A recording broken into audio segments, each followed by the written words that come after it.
Are you ready for the weekend yet?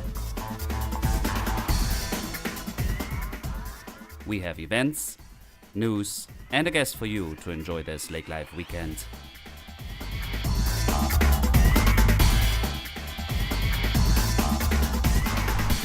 Hello and welcome to another episode of Lake Life Weekend Podcast. I'm Dirk, I'm your host, and this is weekend 46 already approaching.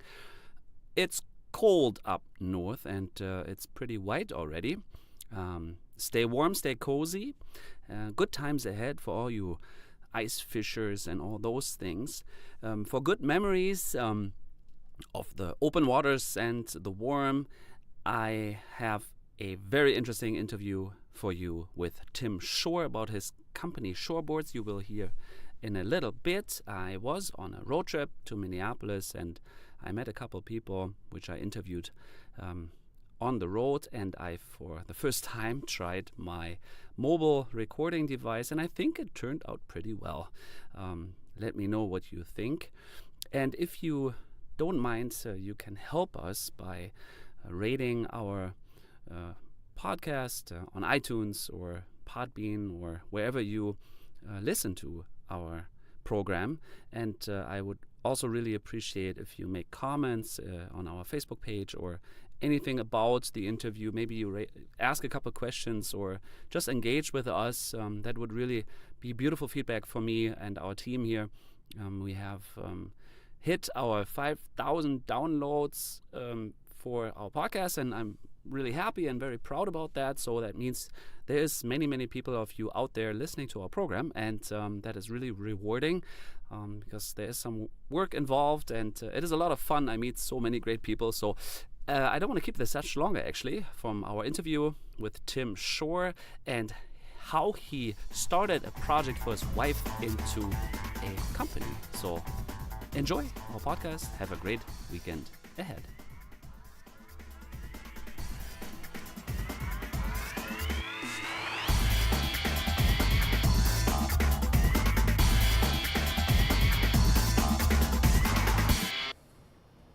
We are now actually traveling for the first time, recording offsite, and I'm here with Tim Shore. Hi, Tim. How's it going? Good. Tim Shore is the founder and owner of Surfboards, and he will tell us all about how he came up with the idea to leave his job, leave his career, and start a wake surf, longboard, surfboard company. Yeah. And I'm here in Anoka. Yep, Anoka, Minnesota. Just north of the Twin Cities, and just left Perham a little while ago.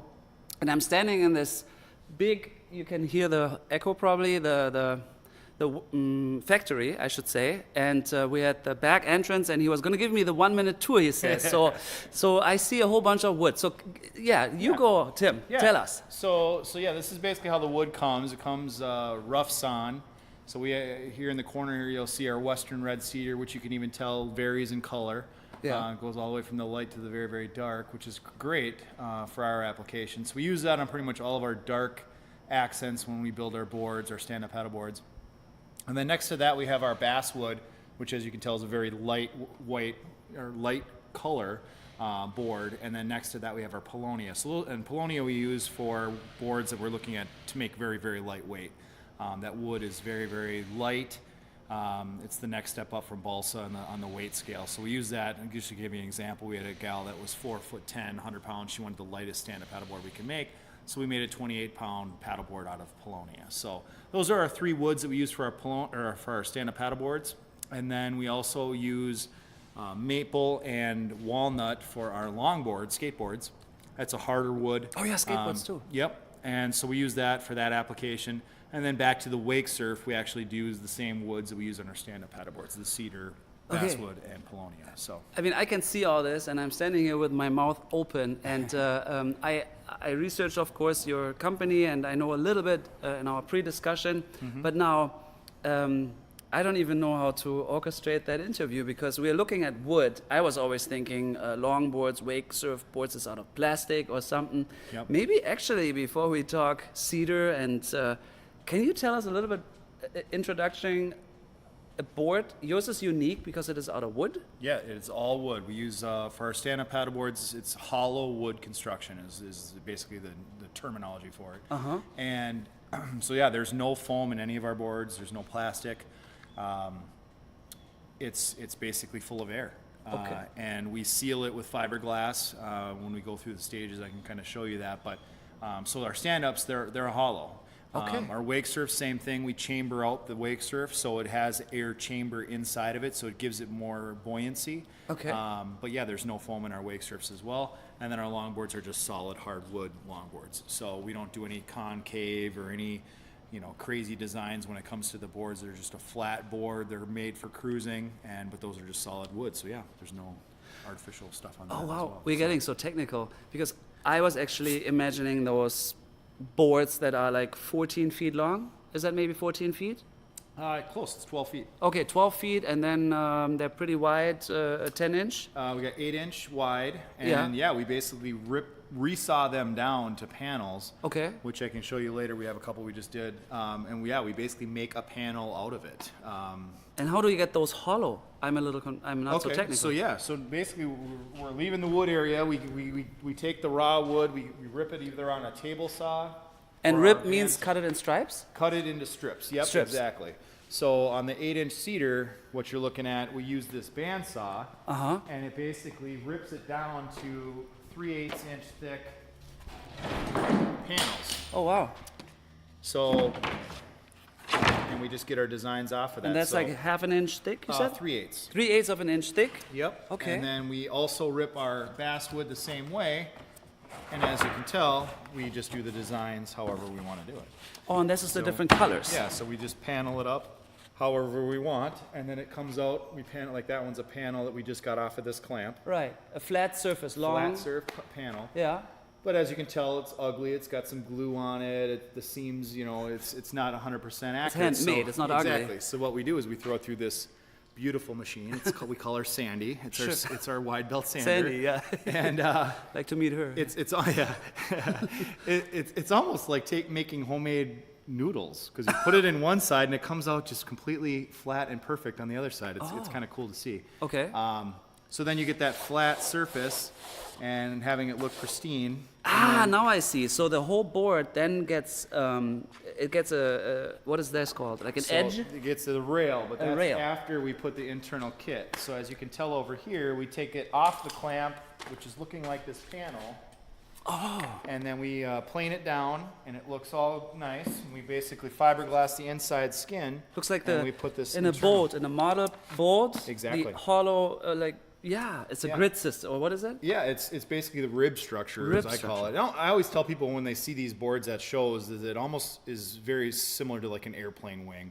When you Sure. pull it all off, it's got the internal Yes. torsion box basically type mentality where you got nothing but air inside and Now I rib see the every 6 hollowness. inches. Exactly. So and this is crazy. We actually use gravity. Everything we do when we do glue up, so that's why we got all these cinder blocks laying around. We basically use that weight to push this skin or this internal skeleton onto the skin itself, and this is a rocker table, so it gets us our bottom contour Right. of how the board is going to look, and that's where we get our angle. And that's how we get our That is rocker. fascinating.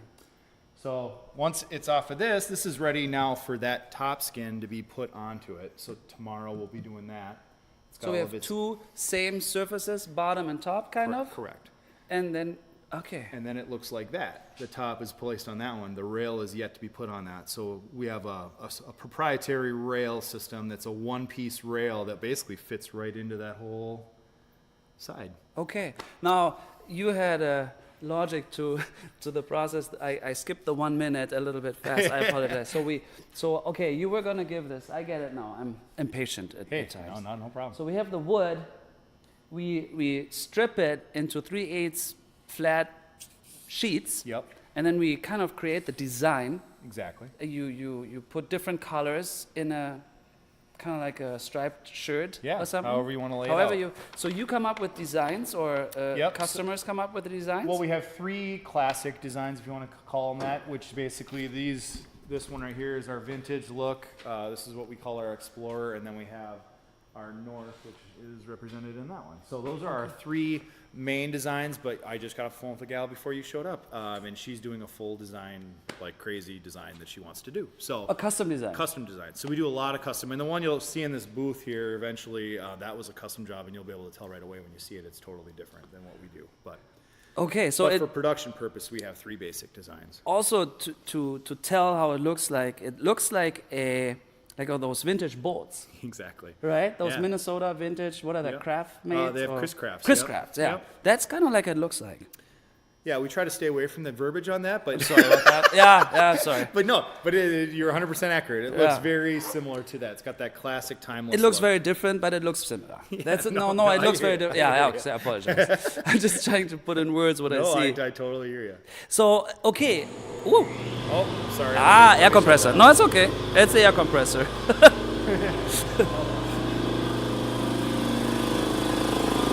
It just has a mind of its own once you shut it off. I forgot Yeah, that one. though we are in a shop. So we strip it down, you have those tools, you sand it, you press it in form, let's say, you build the skeleton, you glue it together, and then comes the edge, Yep, then comes the rail system. sorry.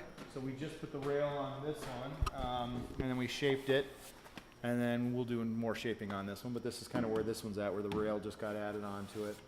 This looks so beautiful. Yeah, and then we just, like this one, the rail just got shaped today.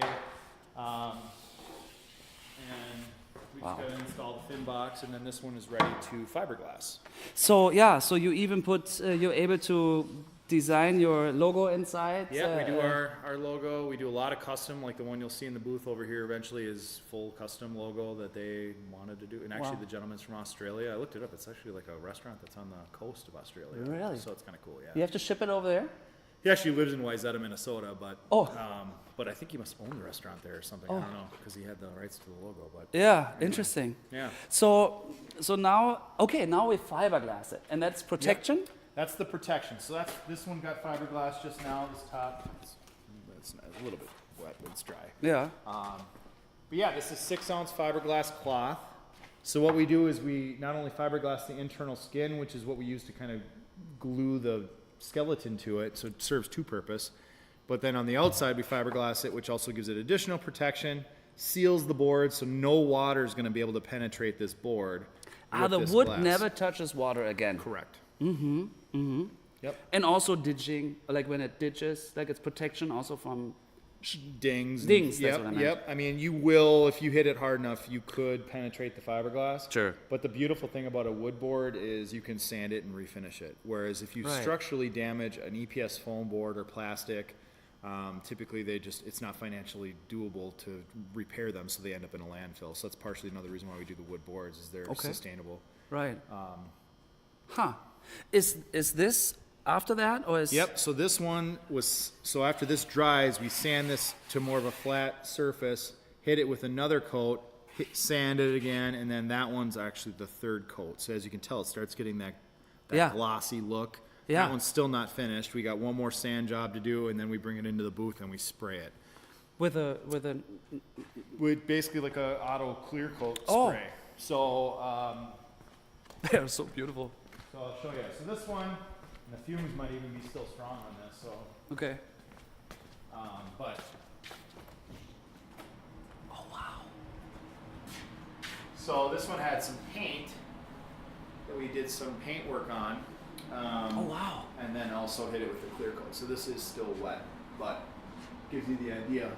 And can And we then- sand it again? And then what we'll do is once it's clear, dry, we'll do a final wet sand to it, and then we buff it out, and it will look very similar to how it looks beautiful now, but it's like it gets even better because those little sand particles and different things you see, those will go away. Sure. And it'll be completely smooth. And this is the custom job you were describing? Yep, this is a custom job. So if you can tell by maybe getting on this chair, you can tell the logo. I can see it. Yeah. Yeah. Surf club. Yeah, the Moon. Noosa heads. Yeah. Surf Wow. Club Noosa And heads. is that wood? That's is that- all wood, but we painted it. Oh wow. But yeah, those Wow. are actually all individual pieces of wood that we lasered out, and then we painted the individual pieces. So now can we go out of here? Yeah, for sure. Okay, so you have been doing this for 5 years now? Yeah, 5 years. Wow, it's funny you say it out loud like that, but it is true. Yeah, 2013 is when we started. Yeah. Yep. And tell us now a little bit more about how you came up with the idea to start a board company. You're not a carpenter by trade. No. I was a banker up until 2013. Well, even actually all the way up till 2017, really. But Yeah. It was just the wife. She wanted a paddleboard back in 2013, and so I was researching some different paddleboards that were on the market, and all I could really find was obviously the foam boards that you see majority of in the marketplace. And I just, to be honest with you, I couldn't believe the price on them. I was like, man, $1,000 for an EPS foam board. Right. And so I did more research and saw guys making wood surfboards on the east and west coast in Australia and Hawaii and whatnot. And I just loved the look of the boards. I was like, man, those are gorgeous. And some of them were making stand-up paddleboards. Mainly it was surfboards. Surfboards. Yeah. Shorter, and just that wooden construction and the hollow wood like what you see here.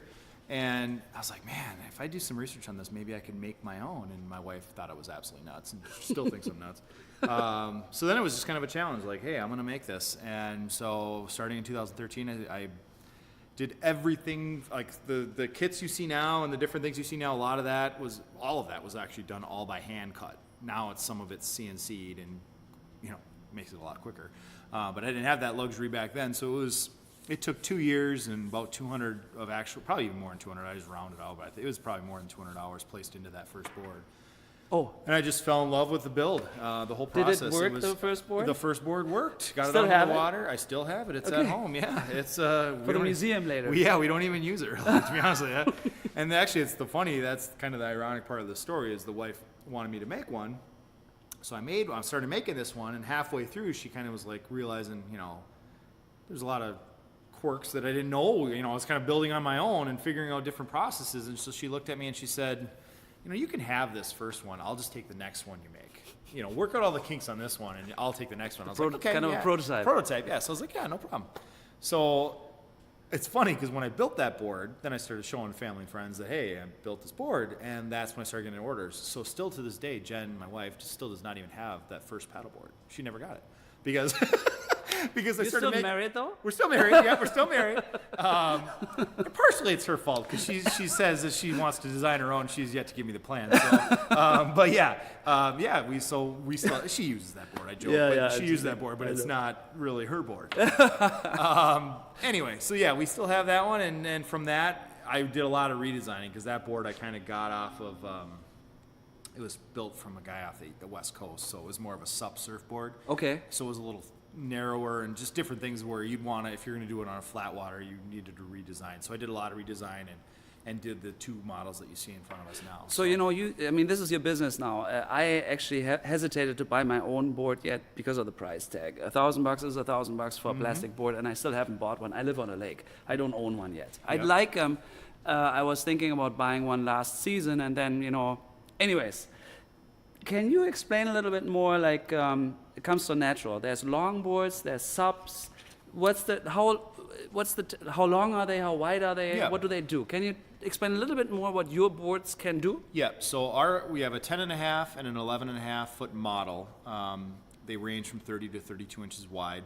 They're built for flat water. So that when people hear that, they're like, oh, well, you can't use it on the ocean. But you could. You can use it on the ocean. You can use it on a lake, river, whatever. The difference is basically you're going to have the rocker is going to be less drastic than something like that you'd surf. So a surfboard has more of a drastic rocker. It goes really, the nose goes high real quick to be able to handle the wave and whatnot. But on a flat water, as you can tell on our boards, it's very slight. It just barely goes up. And the reason for that is you don't want to be pushing a bunch of water. You want it to be as smooth and aerodynamic as possible. So that's why the nose on those boards are not as drastic. So these are built for, flat water, which is basically your lake. More floating, get away from the surf, basically, is what it all boils down to. Because you couldn't surf these boards. They're more or less, get them out on some flat water, and you're able to do whatever with them. So, but yeah, on a stand-up paddleboard, you want at least 10 feet, typically in length, for it to track well. So that's why you get your a lot of people are like, God, why are they so long and big and whatever? Well, you need that. You need that so it tracks well in the water. If Okay. you had a 5-foot board, you'd just be spinning in circles. Ah. So you need to have So that stay in length. line, stay in a straight line. Stay in a straight line to be able to so you're not always switching sides on paddling. So that's kind of the secret method of the madness. Okay. And then the 10.5 and 11.5, the only reason there's the two different sizes is for size of the rider and Sure. the experience level. So Shorter somebody- and taller people. Shorter and taller and just more weight. So like our 10.5 can handle up to 200 pounds. Our 11.5 model can handle up to about 240. So I always recommend people that are wanting, you know, a universal board they have at the cabin, and Uncle Bob weighs 225, but yet Uncle Susie Aunt Susie only weighs like 180. We'd do the 11.5 board because it can handle both riders. Understood. So that's the longboard, paddleboard board that you do. correct. And then the wake surfboard. The wake surfs, those we just brought on last May, and those are. Here's one right here. This one's Yeah. This one's kind of crazy. This is artist's Oh wow. dust on it, but this is all freehand art that this gal did for it. And Oh. but yeah, what this Oh, is crazy wow. too. Though. This is like a Minnesota inspired board, so it's got all the Right. different things for Minnesota. That's beautiful. Anyway, these are made for basically going behind a boat that, Right. that can kick up a good wake and surfing the wake. It's basically inland surfing. Right. On those, it's fairly new though. Wake surfing. It's very new, yeah. So the past few years, I've tried it once actually on my lake I love it.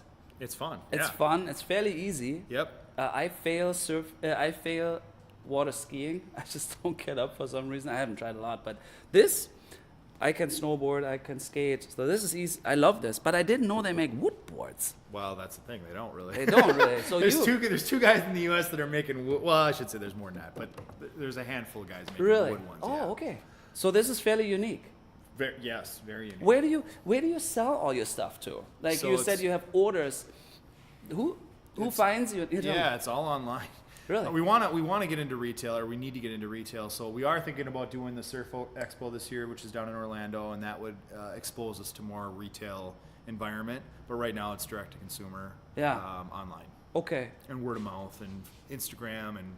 Yeah. You know, we do a lot of social media stuff. That's That's how I mainly- found you. Yeah, I well, saw there you go. your account on Instagram There and you go. contacted Yep. you. So that's kind of our basis. We do a lot of trade shows, and then the social media is our two.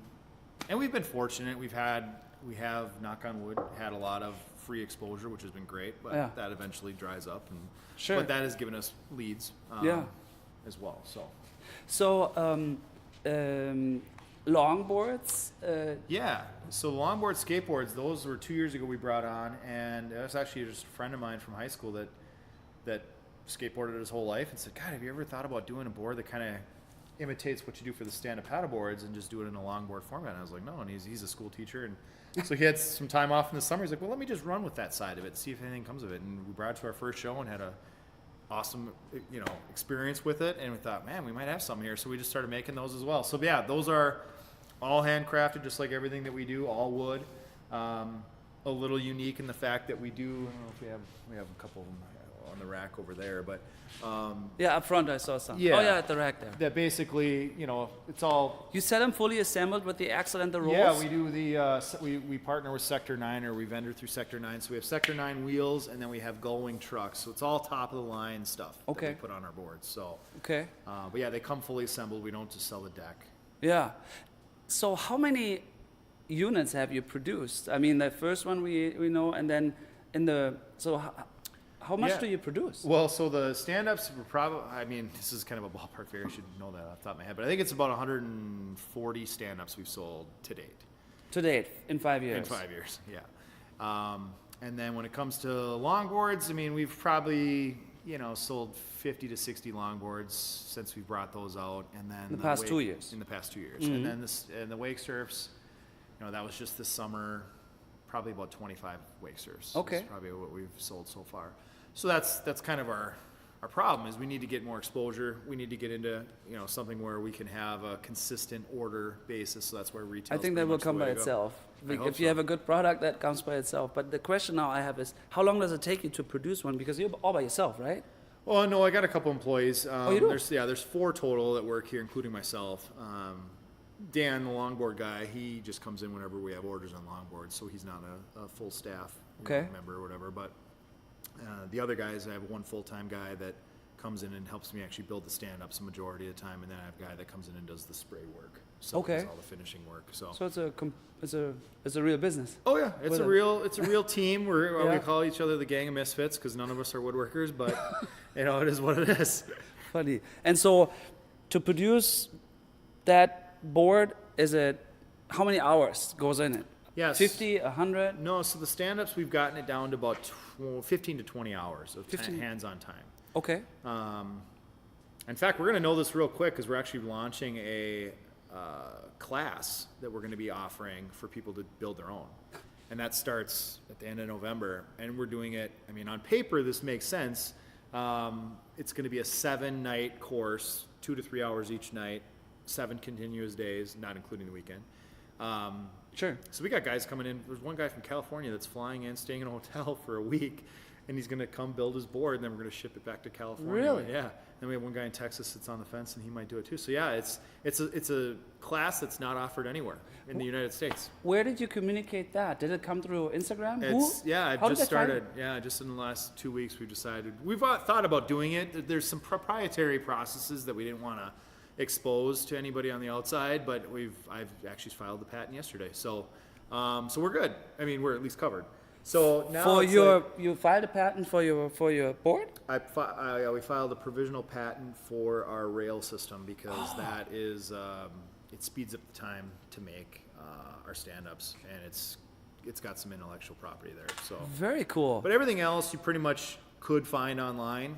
Even the rail system you can find online, but the one you find online is a more tedious, time-consuming process, and that's why I think we really have something with our rail system because it speeds it up quite a bit. But so you can. That's why you say you can expose a class to this because you have it protected. Exactly. Cool. Yeah.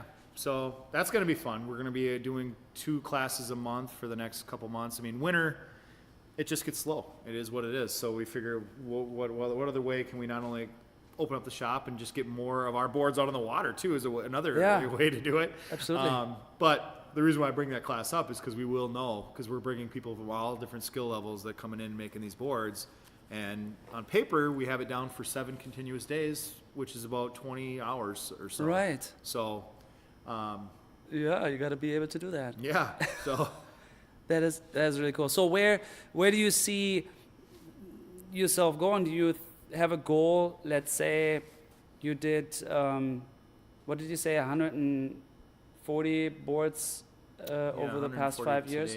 So would you like to be at like 50 boards a year in the long? Yeah. Our goal, me and my business partner, our goal we talked about when he first got on board, no pun intended, is to try to get 150 a year stand-ups out of this facility, which is a huge feat, but that is basically on average of 3 stand-ups per week. Which we have been known to clip at that pace. But we ain't gonna clip at that pace if we don't have the orders. So it's now we're at the point where we need more exposure and need the orders rather than worry about the production side of it. So our goal is 150 stand-ups out of this space. If we hit that number, then we feel as if we've made it because then we can scale it at that point. Right. Then we got it down to a pretty honed, efficient model. Right. Where we can really scale it up and get in a larger space and whatnot. Okay, I see. So right now you don't produce, I don't see inventory, so you produce only with an order. Yes and no. We actually, at the end of summer, got rid of a lot of our inventory, but the ones stacked up on that rack system over there, a couple of them are inventoried boards. Okay. These black boards we're just finishing up, those will be inventoried. We don't have a sales ticket to those. So what we try to do is we try to build our 3 classic styles in both sizes and always have them on hand. Oh, sure. When an order comes in, boom, it's gone. Out. But I guess it's a good thing. We haven't had that because they've been going out the door. So it's good. That's very good. But we would like to have inventory too, to be able to go to different shows and have a list of different boards they could choose from. Right. So that's the goal inevitably, is to have some inventory. But even when we have orders, we still try to build one of our classic designs along with that. So we factor that in to our production process to always have at least one of them that's not sold going at a time. Right. So me as an entrepreneur myself, so you said you have a business partner, somebody co-founding it. Is he more of a silent partner, or is he hands-on too? No, he's more of a silent. He actually caught one of our specials on TV that we had back in 2016, end of 2016, and saw our story and just reached out. And really? Yeah, and so that's where I was able to make the transition from a banker to this. Right. So he believed in you, he saw it, and he says like, hey, let me invest? Yeah, it was kind of cool. That is really cool. No, I love it. I love it. So from the cities, or like an entrepreneur himself? Yeah, or no, herself? he's higher up at one of the local Business? Fortune 50 companies basically here. So yeah, He's a water person. He loves lake life. He does, but he's never stand-up paddleboarded. In fact, he said he's funny because he's the storyteller type guy, and he's like, when the book is written someday, he wants it to be said that he's never actually tried a paddleboard, and owning the company for this many years, whatever. Right. But yeah, it was that was a very surreal experience, to be honest with you, because I'm working at the bank at the time.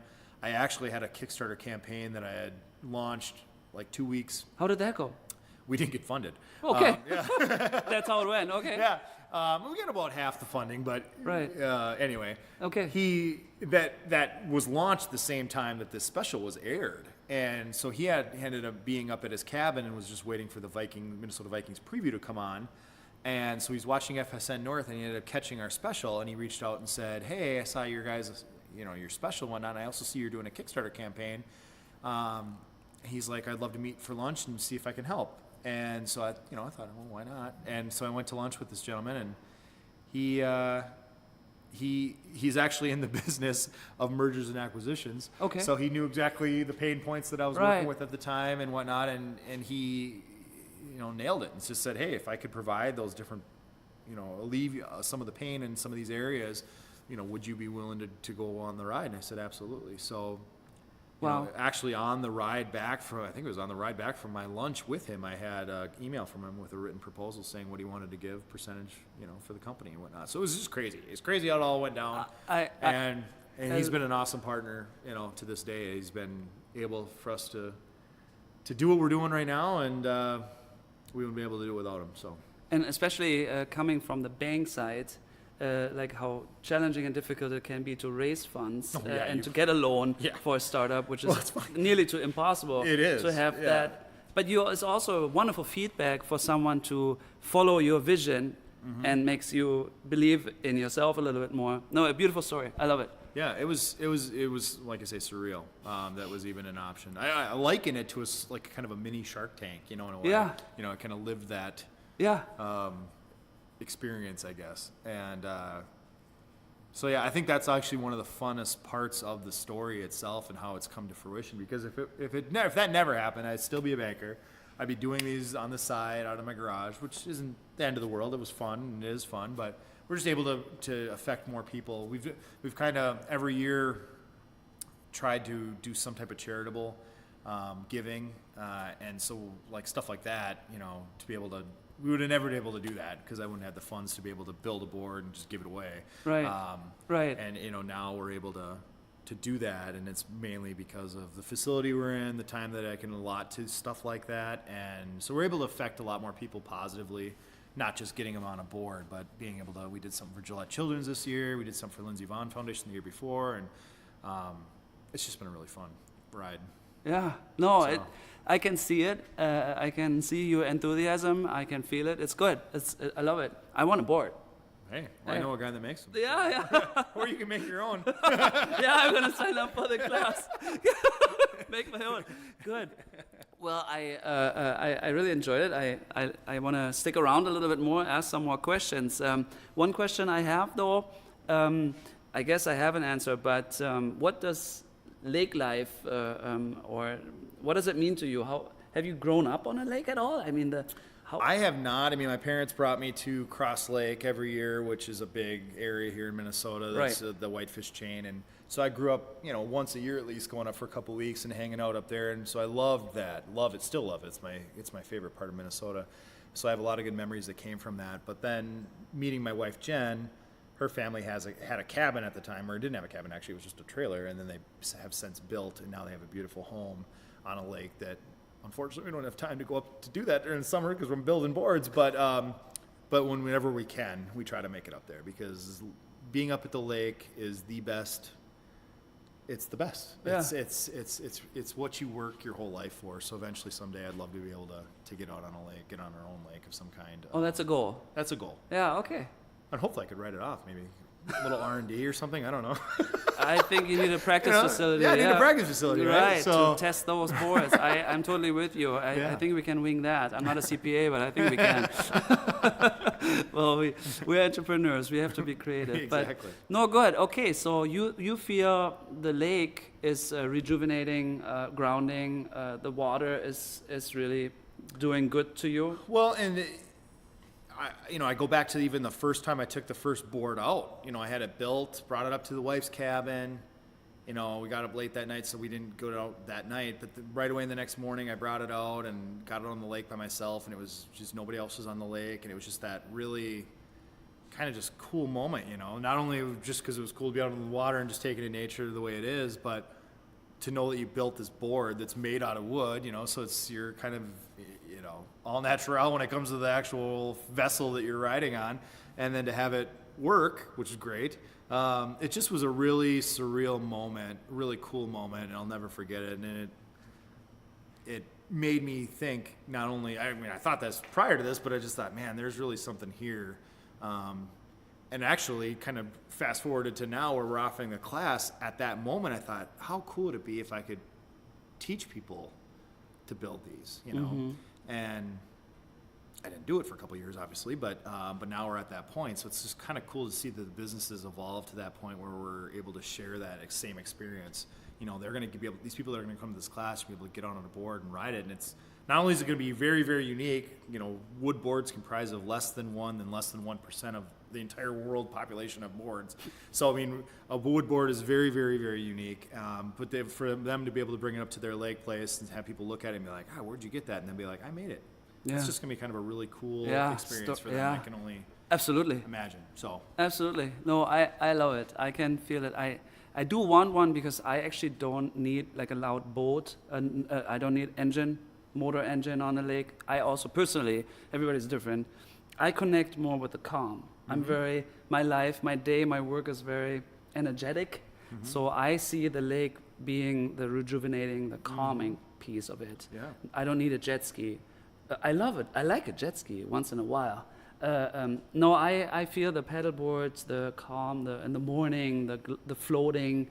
Mm-hmm. I like that. So I see that being more my lake life too. Yeah, it is. So, well, I think I could keep talking, but I think we interrupt the recording here. Thank you very much for your time, and then I'll visit a little bit more with you right now after this. Sounds good. Thank you so much. Yeah, this was already our newest episode of the Lake Life Weekend podcast. We sure hope you enjoyed it. Tune in again next week with another great guest and updates. Always check out our website, lakelifeweekend.com, and if you have some comments, please feel free to email us at hello@lakelifeweekend.com, and you have a wonderful weekend ahead.